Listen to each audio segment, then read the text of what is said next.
Dustin, thanks for joining us on short notice.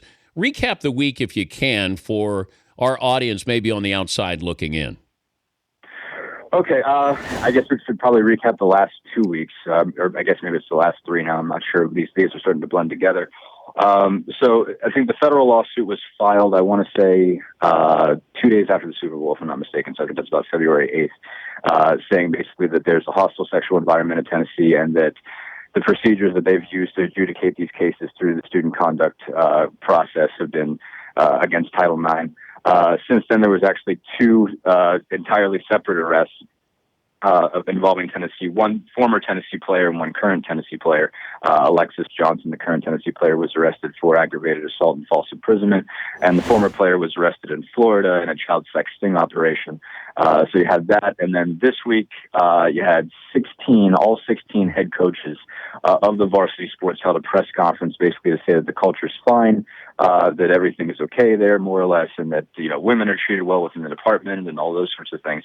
And actually, I should add this too. Saturday, before that, Butch Jones met with the media briefly before a basketball game, and he also said he thought his culture was fine. I asked him specifically about Dre Bowles, who we'll get to more in a minute, asked if he was assaulted, and he shook his head. So then yesterday, the plaintiffs amended the complaint in the lawsuit and added more detail. Included in that was information from Dre Bowles, a wide receiver who transferred after the 2014 season to Chattanooga. His story says that he helped the alleged victim in the rape case against A.J. Johnson and Michael Williams, 2 former players, that he basically drove her home from their apartment.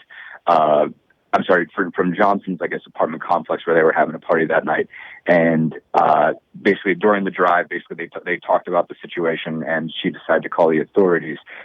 He took her to Valhalla dorm, where she was picked up by the ambulance, I guess, and taken to UT Medical Center. And he said that that the next day in the locker room, he was punched in the face by Kurt Magid, recently graduated player.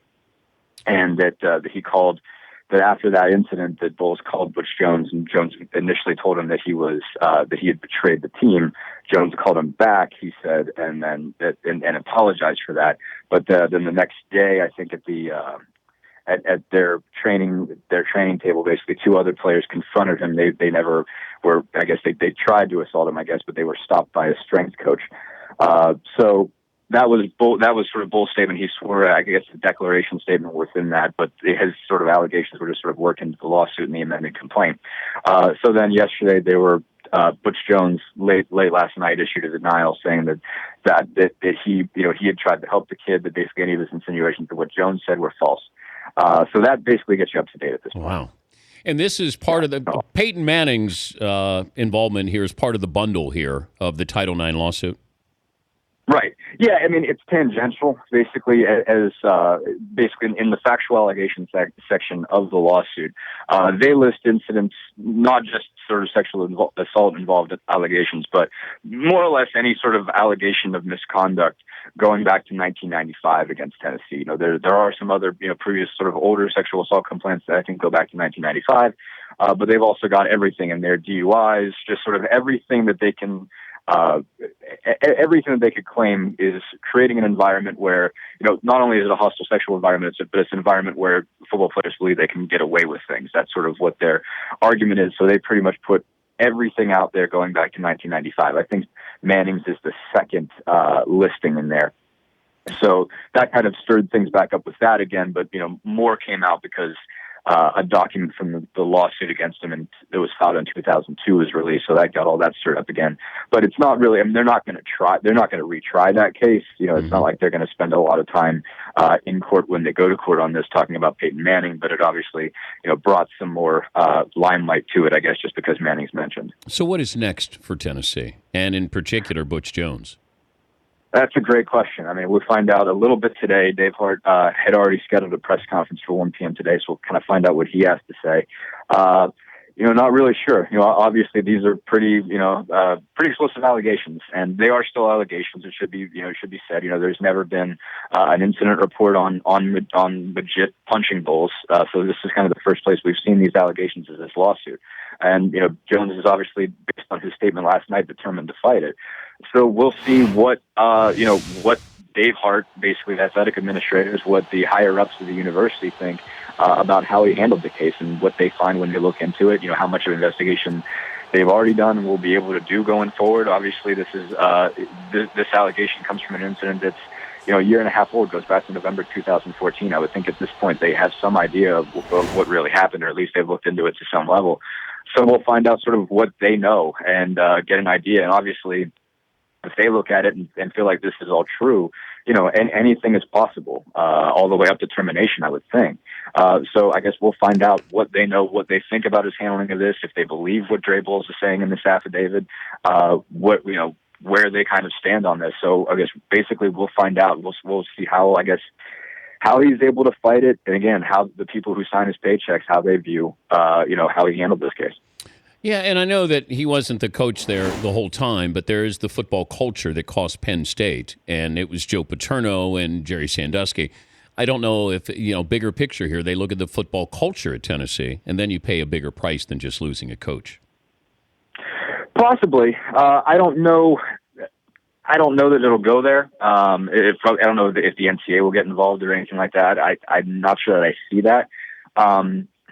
I think one thing to point out here in Jones's, I don't know if it's defense, but when it comes to all the actual sexual assault allegations, guys have been suspended immediately, more or less. He's acted pretty quickly when it's come to the actual allegations. The first sort of allegation of any sort of cover-up is this incident with Bowles being assaulted. That's sort of the only thing in there that suggests that Jones didn't act quickly to enact some kind of discipline or punishment.